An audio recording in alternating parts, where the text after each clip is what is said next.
I greet you all, NSPPD family, because what God cannot do does not exist. I talk about that woman, that lady whom God has shown mercy. I would call Destiny Atiku, because they came back and now God has really shown me a lot of mercy. But that's not notwithstanding. I'll just go straight to the point.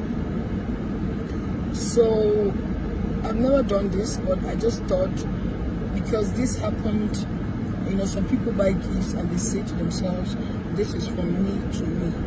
So because this miracle is actually from me to me, I decided to testify. January, 3rd week of January, I was badly afflicted. I don't know, I can't understand, I can't explain it. I woke up one morning with so much pain around my neck region. So I had thought maybe it was how I slept. But as day goes by, it keeps getting worse. It keeps getting worse, keeps deteriorating. I didn't know what it was. At first I massaged. My friend helped me to massage. And I said, no, this is too much. I have to go to the hospital. I visited the hospital and they said there's nothing wrong with me. They can't find anything. They ran the whole test. I had to tell them, okay, fine. Because the thing started moving, It wasn't funny. But because of the fact that I know the industry I am in is a funny place, and especially because of God, I have been able to, jump over a lot of, afflictions as well. Now, I had to, speak to my pastor. So my pastor prayed for me. Because each time my pastor prays for me, I get myself. But it was as if the person was playing, My mother's pastor prayed for me. It no work. So it got to the point that my mother said, oh, I begin to come back. I had to go back. I drove to Enugu. I could not even drive. I drove. I got to one point I had to call somebody to come drive me because I couldn't move my neck like this. I couldn't do like this. But because I'm a strong person, I was managing using it to do few jobs that people might think I'm fine, but only few friends that are close to me knew what went wrong. But then I went to Enugu. My mother took me to her pastor. Her friend took me to her own pastor. There's no prayer that did not happen in my life. I still did not get myself. It was getting worse. I wake up every morning, getting up. Because I said, one person give me better knock for my head. How can it be here? The thing will drag me. The thing they happen. So it got to a point. You see, God, you told me, you said in your word that the affliction can never rise the second time. But it's as if it's rising more than the second time in my life. What did I do, people are like? My hands are clean. God, if I've ever thought of evil, thought more of executing it, let whatever the person has done, keep happening in my life. Let however the person has planned it, let it just work well for the person.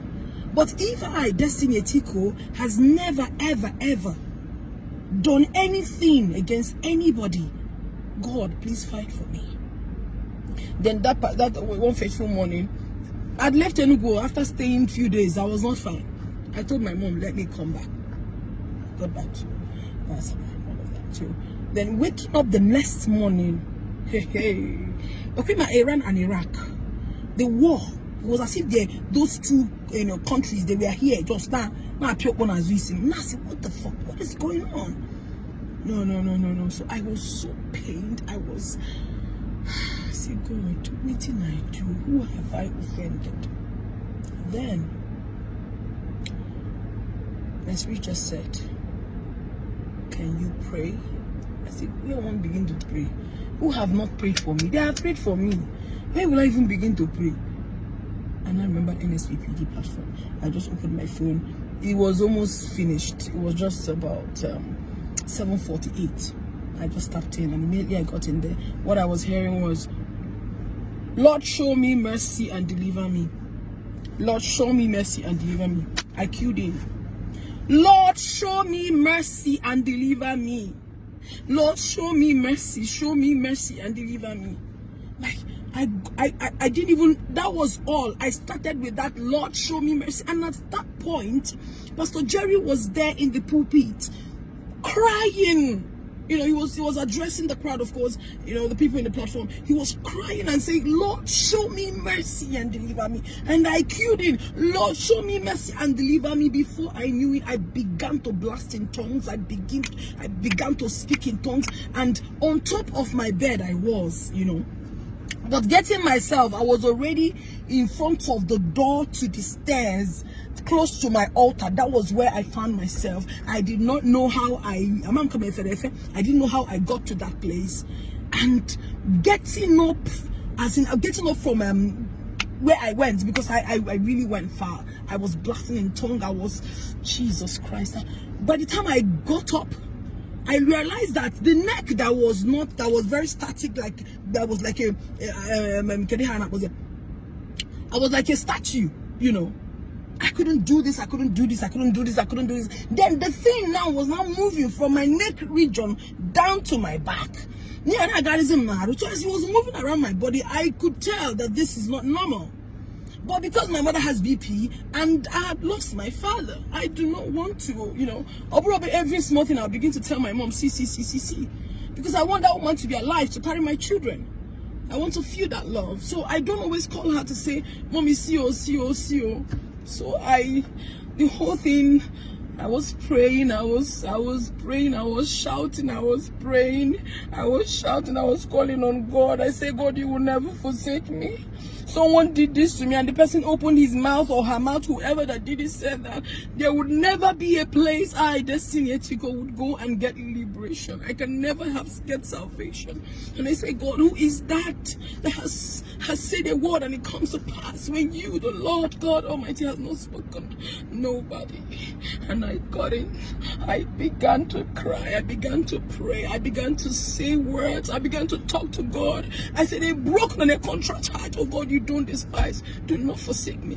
Alas, my brethren, my lovely sisters and brothers, I did not know when the neck that could not move started sweeping like this, was sweeping off. Now my neck with this, and I'm like, no, this is not my neck. And then I realized that the pain here,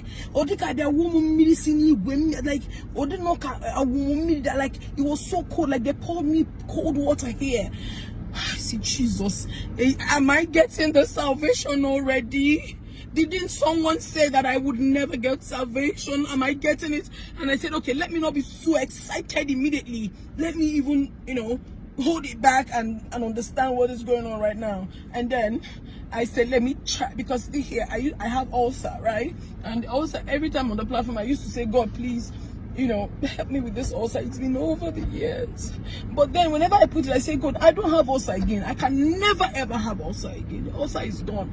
Because the ulcer is too bad. It gets worse by the time. Then sometimes it hooks me. So I thought it was the ulcer that was hooking me. I took all the medications, but yet it didn't stop. But that particular day that I was feeling my neck was free, the pain that all the knock, it was as if someone just used something to choke me like this. I held it and I can't move, and held it and I can't shoot, I can't do my work. And I'm a very hardworking person. I don't like to stay at a place. So waking up every morning, seeing myself sitting at a place, it's a big problem. Then I said, what is this? So then I now realize also that pain, that strong pain at my back was gone. And then because of the pain, I slept not wearing anything, right? Then waking up, I could do like this. I was jumping up. Hey God, I beg go. If you were in my house that day, if anyone in my house that day, I was just alone, the person must come up and say, what be the problem? What be the problem? Because I was shouting.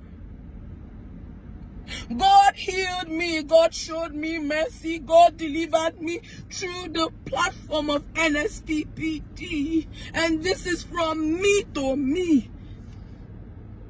The one I prayed for myself. So, brethren, I don't know how you do it, but you see, this NSPPD is a you see, what God those in this platform, I hear people say they have testimonies and all of that. I have not had one until now. I am now beginning to understand how God has used Pastor Jerry to save a lot of people out there. I am a living testimony. It happened to me. It happened to me. That word he was saying, God, show me mercy and deliver me. I followed that word. I queued into that word. I was shouting it with faith. I began to talk to God. And I say, God, how can somebody who did not make me, who isn't my mother, neither is she or he or whoever, my father, open mouth and say that whatever affliction they have done to themselves and not me would never leave me? For what? I know I'm a strong woman. I began to kabash. Alas, God came and saved me through this amazing platform. I have never for once did this in my life. Video camera and testimony, you know. But this one is big for me. It's big for me. Because I went from one prayer here. I don't want to start calling states, to another state, to another state, to another state, to 5 states. I was never healed. I'd never got my salvation until I queued into this platform, and the word I heard from Pastor Jerry's mouth that day, I used the same word with faith. And yeah, who I can jump, I can laugh, I can what God cannot do does not exist. Super excited. You have no idea how I feel. Thank you, Jesus. Thank you, Pastor Jerry. Please keep doing you, keep being you, keep being you, keep doing you. God continue to bless and protect your family. One love.